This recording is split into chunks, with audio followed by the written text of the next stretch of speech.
Nigerians have been charged to reflect on the importance of peace, dialogue, and national unity rather than embarking on protests.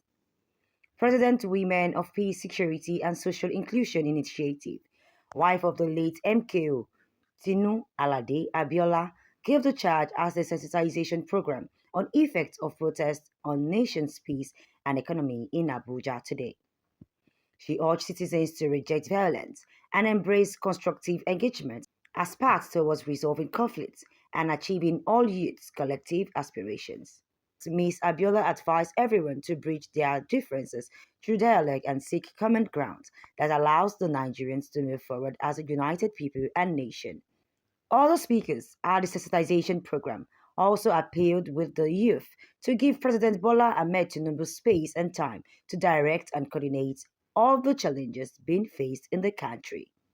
Dialogue in conflict resolution situations and the need for unity among us all. Peace is not merely the absence of violence, but the presence of harmony, understanding, and respect among all individuals and communities. It is the foundation upon which we can build a prosperous and secure future for ourselves and our children. As a grandmother, I have witnessed firsthand how conflicts and violence can tear apart the fabric of our society. Women and children, the most vulnerable among us, bear the heaviest burdens during times of unrest and violent protest. Women suffer consequences of disrupted livelihoods, loss of loved ones, and trauma that scars for generations. During such challenging times, dialogue becomes our most powerful tool. It is through dialogue that grievances can be aired, misunderstandings can be resolved, and solutions can be found that benefit all parties involved. I urge each and every one of us, women of this great Nigeria, great nation, to embrace dialogue as means of addressing grievances and seeking peaceful resolutions to conflicts all the time. Let us come together as brothers and sisters, neighbors and friends to listen to each other with open hearts and minds. Every mother have a child.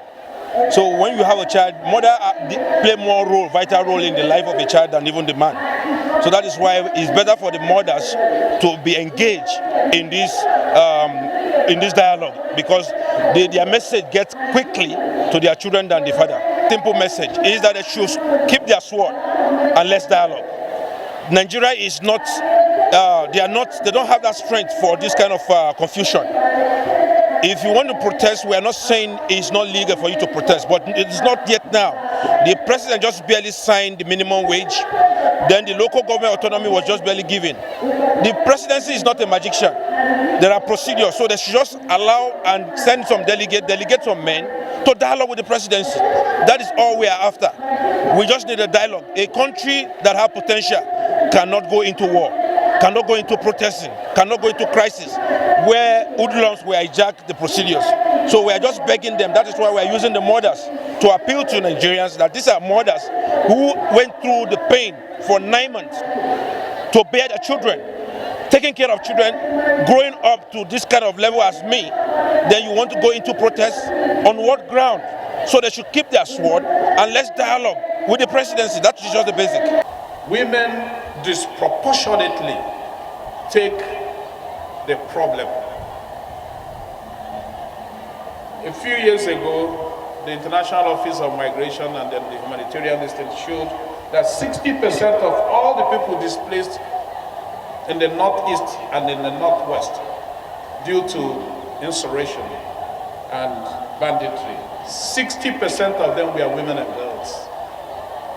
So when anything happens that has to have a tinge of violence, and see that women are the ones here, so please tell your husbands, tell your children that this is the time to dialogue. And I think the government is listening. For the planned protest, they already know that there's a problem, and I'm sure something good will come out of it.